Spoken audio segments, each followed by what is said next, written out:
St Andrews is known across the world as the home of golf, but for the next 2 days, agriculture is taking centre stage. Hundreds of farmers have descended on the seaside town for NFU Scotland's conference and AGM.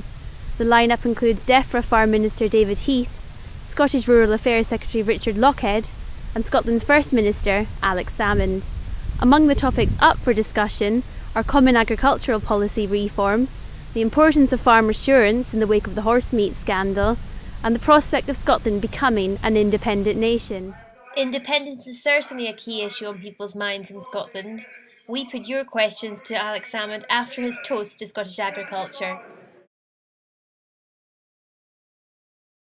Well, there won't be any gap because Scotland will negotiate its position from within the European Union the day after a yes vote in the referendum. Rather interestingly, Professor Crawford, one of the authors of the UK government's paper, says that 18-month period is a perfectly reasonable timescale. And the reason it is, of course, is we're part of the acquis communautaire. This is not a process that's going to allow any point where Scotland is not within the European Union. We'll be a continuing member of the European Union.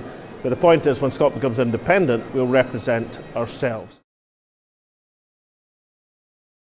Well, let's take a very direct way. I mean, we've just had Pillar 1 in terms of payments per hectare, and the agreement that that gap between the lowest and the average is to be closed by a third.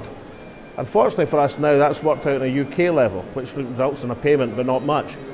The difference if it was worked out on a Scottish level, because Scotland has the lowest payments per hectare of any country in the European Union, would be £150 million, about £15,000 for every farmer in Scotland. And that's just one example of why it's so much better to represent yourself in the European Union. You know, we hear a lot about the UK rebate. What we should actually be concentrating on is what is spent, what European spending we can direct in Scotland's direction. And £150 billion, as an obvious example, is quite a puckle of money.